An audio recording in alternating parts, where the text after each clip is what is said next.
ممنون از اینکه مثل همیشه همراه ما هستید. سالانه صدها همایش علمی بین‌المللی در رشته‌های مختلف در کشورمون برگزار میشه. در این همایش‌ها دانشمندان و متخصصان از کشورهای مختلف جهان به کشور ما میان. این همایش‌ها فارغ از بار علمی فرصتی برای دانشمندان و نخبگان جهان هست که از نزدیک با واقعیت‌های ایران عزیزمون آشنا بشن. از این نظر دعوت کردیم از مهمانانی که در طول این گفتگو ما را همراهی می‌کنند جناب آقای دکتر ابراهیم رسم‌پا، رئیس پنجمین کنگره بین‌المللی انجمن راینولوژی ایران، پروفسور وینکلر، استاد دانشگاه آمریکا، رئیس بخش بین‌المللی انجمن جراحان پلاستیک آمریکا و همچنین پروفسور دسوزا، استاد دانشگاه انگلیس و دبیر علمی کنگره جراحی پلاستیک و صورت اروپا. آقای دکتر رسم‌پا خوش آمدید.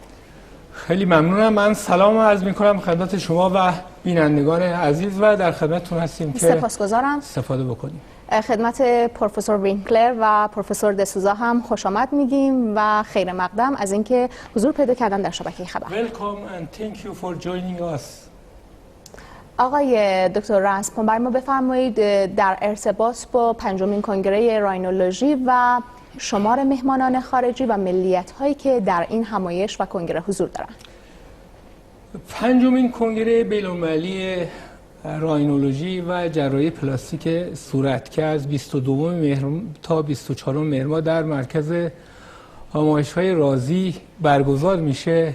خب با همکاری دانشگاه‌های علوم پزشکی سراسر کشور، اساتید سراسر کشور شرکت دارن در این کنگره. به اضافه مهمانانی داریم ما از امریکا، از هلند، از انگلیس، از مصر و کشورهای همجوارمون و به اضافه تعدادی افرادی که به عنوان شرکت کننده از کشورهای مجاور تشریف بردن، ولی عمده مهمانامون همینجوری که خدمتتون گفتم که 3 تا از جراحان خیلی شاخص از امریکا هستن که جناب پروفسور وینکلر هست، جناب پروفسور جنتایل و جناب دکتر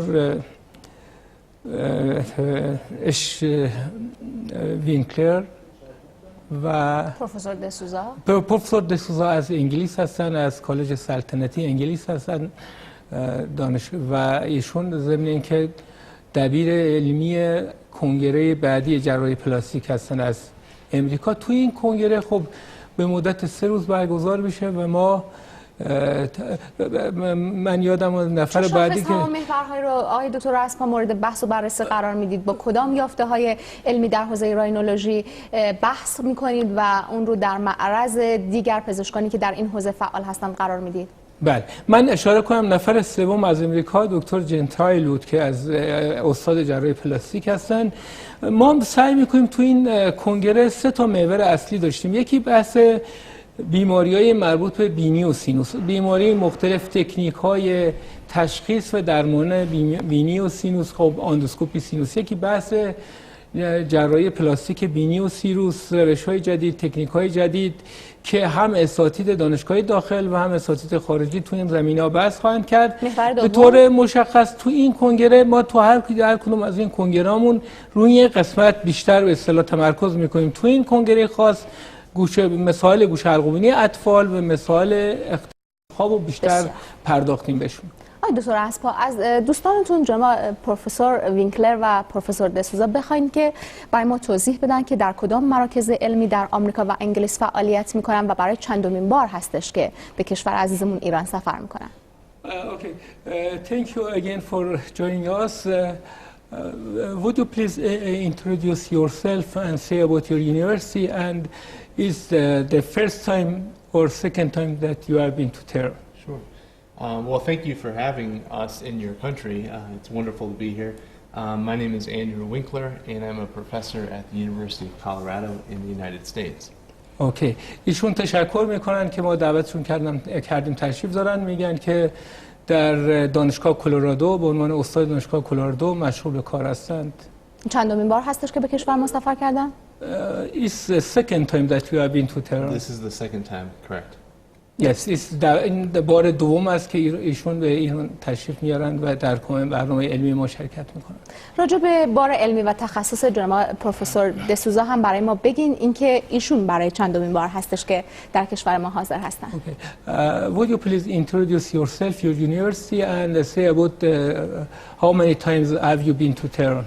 Thank you very much. First of all, it's been very welcoming. I'm from London. I am coming to the Royal College of Surgeons of London, and it's my first time, though I have been wanting to come to Iran for quite a long time. بله، ایشون میفهمن اول خب اظهار خوشحالی میکنن از حضورشون در ایران. اولین بار است که تشریف بردن توی کنگره، همینجور که خدمتتون عرض شد استاد کالج سلطنتی لندن هستند و از انگلستان تشریف بردن. دکتر، از هر دو بزرگوار بپرسید که سطح علمی پنجمین کنگره راینولوژی رو چطور دیدن با توجه به ابعاد و محورهای مختلف این کنگره.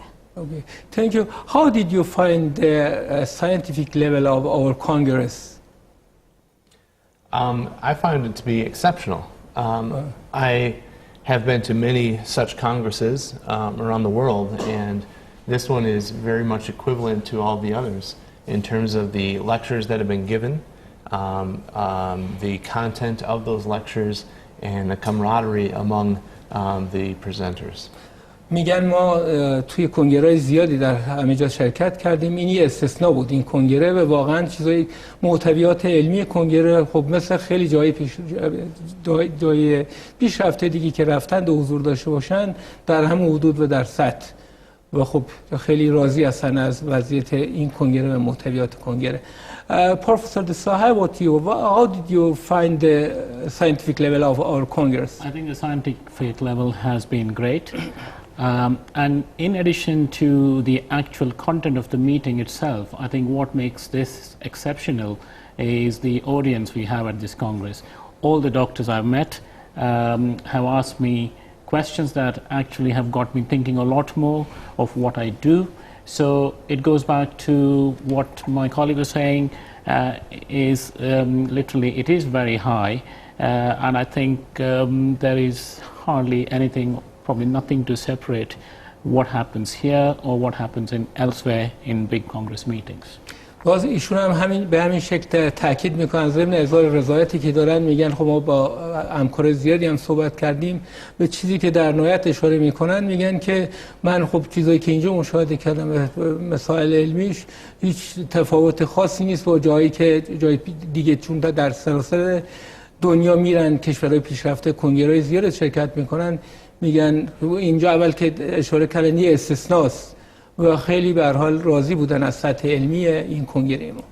دکتر اسما، از پروفسور وینکلر بپرسید که با توجه به اینکه برای دومین بار هستش که به کشورمون اومدن، بین دانش و تجربه پزشکان ایرانی، حالا با توجه به اینکه رئیس بخش بین الملل انجمن جراحان پلاستیک آمریکا هستن، چه تفاوت‌هایی دیدند با دانش و بینش پزشکان آمریکایی، با این تفاوت که حالا اشاره کردند که از لحاظ موضوعات مختلف و محورهای مختلف کنگره بسیار خوب بود و حضور پزشکان ایرانی هم جای بحث داشت.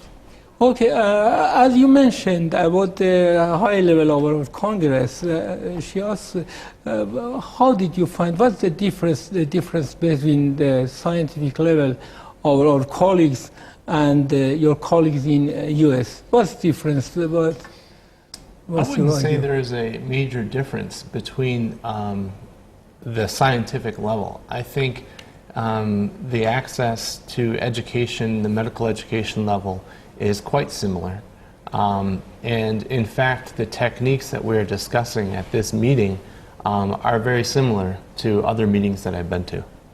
میگن من با توجه به هر مشاهده که داشتم دیدم همون مثال آموزشی که ما داریم و روش‌ها و تکنیک‌هایی که شبیه است، یعنی چیزی نیست که اصطلاح برتری خاصی باشه و شبیه است روش‌هایی که ما کار می‌کنیم و تکنیک‌هایی که استفاده میشه اینجا و اونجا. پروفسور دسوزا چی دانش پزشکان ایرانی رو چطور دیدن؟ What did you find the scientific level of knowledge of Iranian surgeons?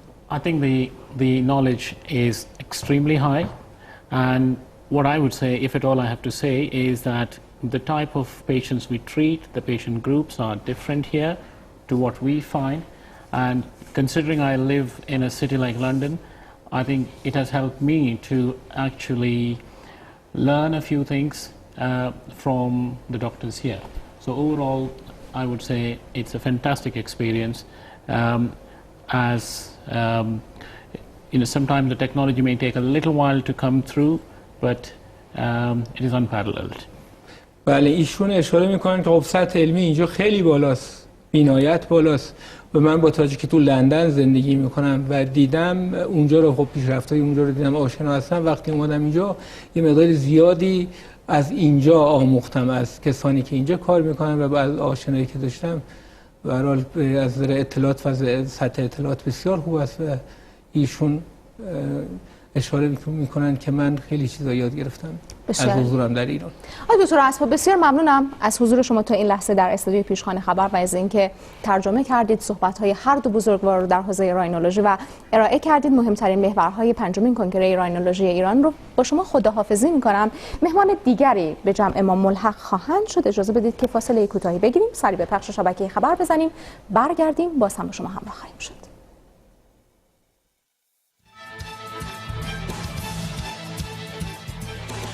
دلالگرایی در فوتبال ایران. باندهای گسترده دلالی در فوتبال چه کسانی هستند و چگونه عمل می کنند؟ آیا دلال‌ها از سوی عناصر خاصی حمایت می شوند؟ مناسبات ناسالم گردش میلیاردی در فوتبال ایران ریشه در چه عواملی دارد؟ پاسخ به این سوالات تیتر امشب 22:15 دقیقه.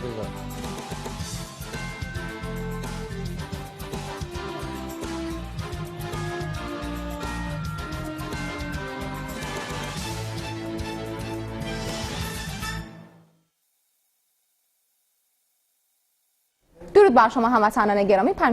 پنجمین کنگره راینولوژی ایران در حال برگزاری هستش. مهمانانی از کشورهای مختلف مهمان این دوره از کنگره هستند. به لحاظ علمی و محتوای برنامه‌های مختلف در بخش نخست این برنامه با شما صحبت کردیم به حضور پروفسور وینکلر و پروفسور دسوزا که هر دو از استادان دانشگاه آمریکا و همچنین انگلیس هستند. مهمان دیگری به جمع ما ملحق شدند. دبیر بین‌الملل پنجمین کنگره راینولوژی ایران جناب آقای علیرضا مصباحی، خوش آمدید. سلام عرض میکنم خدمت شما همه همکارانتون، مردم عزیز و فهیم ایران و تسلیت میگم ایام محرم رو خدمت شما. آقای دکتر مصباحی، علاوه بر محورهای مختلف و برنامه‌های متفاوتی که در حوزه علمی برای مهمانان این دوره از کنگره داشتید، برنامه گردشگری هم در دستور کار شما هست؟ قطعاً.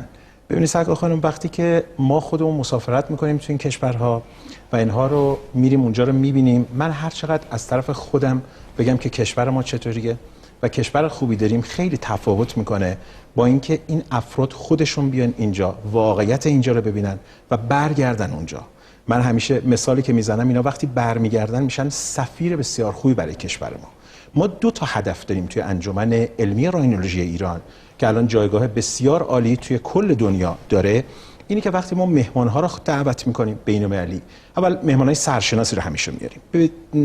یکی دید علمی رو ما داریم که ما مباحث علمی رو با اینا تبادل نظر بکنیم و دوم بیان فرهنگ ما رو از نزدیک ببینن و وقتی فرهنگ ما رو از نزدیک دیدن، اون واقعیت کشور ما رو ببینن و با اون چیزی که توی تلویزیون، با اون چیزی که توی رسانه‌های غربی تبلیغ راجع به سوء ما میشه، قطعاً دیدشون تفاوت میکنه و وقتی برگردن اصلا قطعاً دیدشون تفاوت. دکتر مصباحی، از پروفسور وینکلر بپرسید که در دومین سفر به کجاها رفتن، ایران رو چطور دیدن؟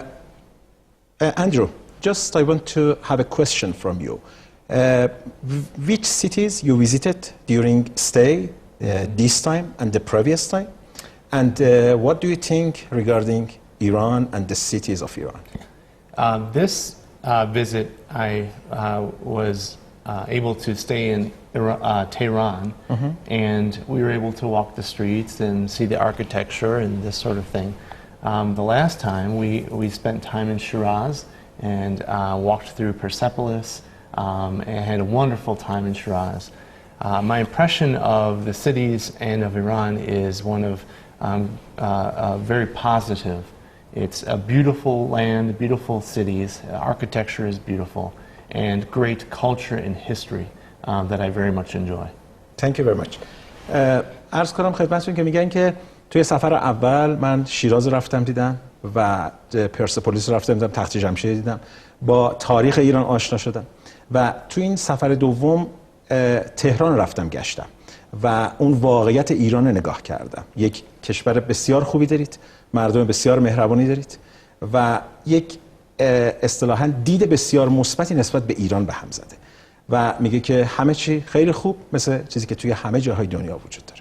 قبل از اینکه پاسخ همین سوال رو از پروفسور دسوزا دریافت کنم، میخوام ببینم که چه تصویری داشتن قبل از اینکه به ایران سفر کنند و هم شیراز و هم شهرهای دیگه و هم تهران رو ببینن. چه تصویری از ایران داشتن؟ عرض کنم خدمتتون که من خودم چون دعوت کردم از این همکارا اومدن، اینا واقعا این برداشت خوبی نسبت به ایران نداشتن و میترسیدن بیان تو ایران. درسته. اجازه بدید آقای دکتر مصباحی از خودشون جلو بشیم و ببینیم که چه تصویر ذهنی از ایران داشتن. حتما. Before your travel to Iran, before your first visit, what was your impression regarding Iran and what you think that it was safe, not? What was your impression before your travel? Before traveling here, there was the concern that it would not be safe for an American traveling here because of the history. But once we got here, it was immediately evident how safe it was, and the people are very friendly and hospitable, and so that concern was immediately gone. میگن که قبل از که من بیام قشنگ فکر میکردم به خصوص برای آمریکایی‌ها اینجا یک کشوری باشه که امن نباشه و دقیقاً از همون لحظه‌ای که وارد شدم دیدم عوض شد و دیدم چقدر کشور خوبی هستن، مردم چقدر مهربون هستن، چقدر خوب هستن و الان کاملا تفاوت داره با اون چیزی که من فکر میکردم نسبت به قبل. چه برخوردهایی دیدن، چه مواردی رو دیدن که این تصویر ذهنی در ذهن ایشون عوض شد و الان به این نتیجه رسیدن در مورد کشور عزیزمون؟ Honestly, what was happened during your stay here or in the airport or at the time of entrance to Iran that changed your mentality and your thinking about Iran? Well, that's very easy to answer. As soon as you start speaking with the people, everyone is very warm and welcoming, and there is no sense of any anxiety or dislike whatsoever, which was a concern being an American in this country. میگه خیلی ساده از همون اول، از همون برخورد اول با همون اولین کسی که من صحبت کردم دیدم چقدر خوب و مهربونن و چقدر برخوردشون نسبت به ما خوبه و دقیقاً همون چیزی که ما فکر می‌کردیم که برخوردشون با آمریکایی‌ها خوب نباشه و از همون لحظه اول من فهمیدم که خیلی تو صحبت‌های معمولی همه چی دستم اومد. پروفسور دسوزا به ما گفتن که اولین سفرشون به کشور عزیزمون ایران هستش. برای ما بفرمایید که ایشون اشاره کنند که به کدام شهرها رفتن، چه برنامه‌هایی رو برای سفر به دیگر نقاط دارن و تصویر ذهنیشون قبل از سفر به ایران چه تصویری بوده؟ Dear Alvin, what the same question as Andrew. What was your thinking before your travel to Iran and now after your travel, because this is the first time that you are here? You're absolutely right. I'm coming for the first time, and I think I had one or two concerns. One was obviously how I would be received when I came, and the second thing was how do I actually communicate, how do I interact with people. And the first thing that happened to me was I came to the airport and I was going through the immigration. The immigration officer said to me, "How long are you going to stay here for?" I said, "Only 3 days." And he says, "Why not longer?"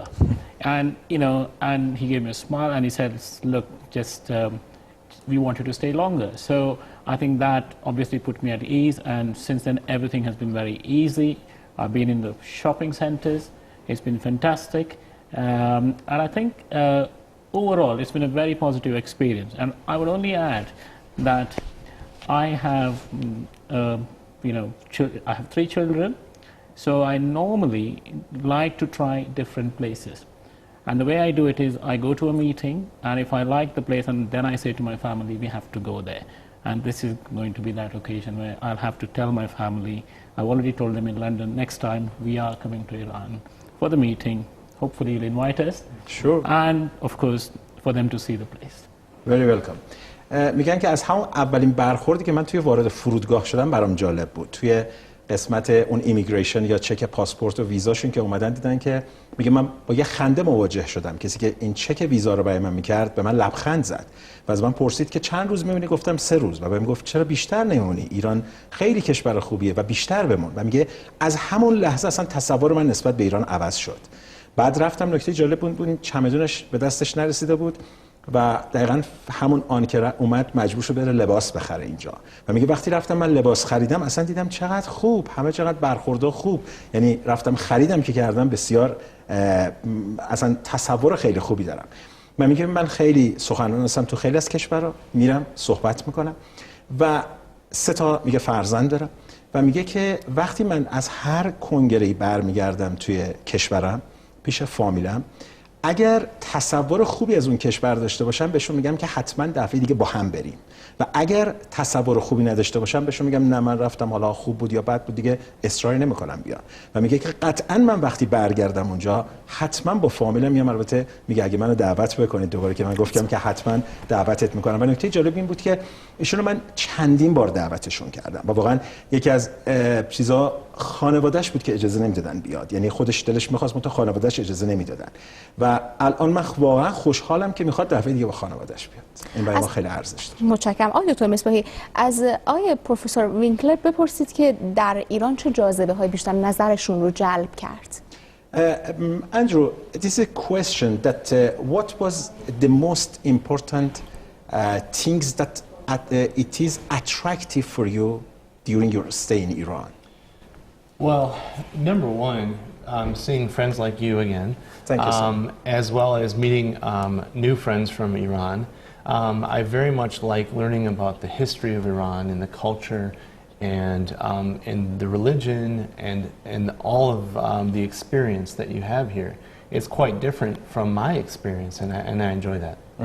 میگه که اولین چیزی که من دوستان بالاخره خوبی داشتم و دوستان بسیار خوب بیشتر بهم اضافه شد. دومین چیز مهربونی، مهمون نوازی مردم ایران و تاریخ و تمدن ایران و اون چیزایی که تمام این چیزا برای من جاذبه بوده و اصلا تصورم نسبت به ایران کلا تفاوت کرد. فکر میکنم دکتر مصباحی 2 دقیقه زمان داشته باشیم تا پایان این گفتگو. 1 دقیقه به پروفسور وینکلر، 1 دقیقه به پروفسور دسوزا و چند جمله در ارتباط با کشورمون ایران که اگر بخوان برای دوستانشون و اطرافیانشون از کشورمون بگن چه چیزهایی میگن؟ This is we have 2 minutes, just 1 minute for you and 1 minute for you. A simple question. In simple sentence, what do you think regarding Iran and what you will tell after return to your country, to your friends and family and everybody? Andrew. Well, it's difficult to say simply. I think that the people are exceptionally friendly, humble, kind, and the experience that you'll have going to Iran is a very enjoyable one. And I would recommend it to any of my friends. میگه خیلی سخته من بخوام توی جمله ساده همه رو بگم، منتها قطعا اولین چیزی که میگم مهربانی، مهمان نوازی ایرانیاست که من رو خیلی برام جذاب بوده و حتما توصیه میکنم همکارام ایران بیان. و پروفسور دسوزا؟ Simply, it's a very welcoming country. So, and I think on many levels. So, I would certainly say people are friendly. And I've seen when I went shopping, I saw some families, and I felt that the family as such, people interacted really well. So I think it's a country that people should visit, not just as single people, but as families, and become more sort of. جالب بوده، میگه همون خریدی که رفتم کردم خیلی روش اثر گذاشته و میگه که دیدم که چقدر ارتباطات فامیلی تو ایران زیاده و مهربان بودن مردم، ارتباطات فامیلی خوبی که با هم دیگه دارن و قطعا توصیه میکنم به دوستان وقتی برگردم نه مجرد حتما با خانواده‌شون مسافرت کنم به ایران. پروفسور وینکلر، پروفسور دسوزا، بسیار سپاسگزارم از حضور شما در کنگره راینولوژی و در شبکه خبر. آقای دکتر مصباحی ممنونم از حضور شما. تشکر میکنم. Thank you very much for your coming and خیلی متشکرم از دعوت شما. ممنونم از همراهی یکایی که شما هموطنان گرامی بیننده شبکه خبر باشید.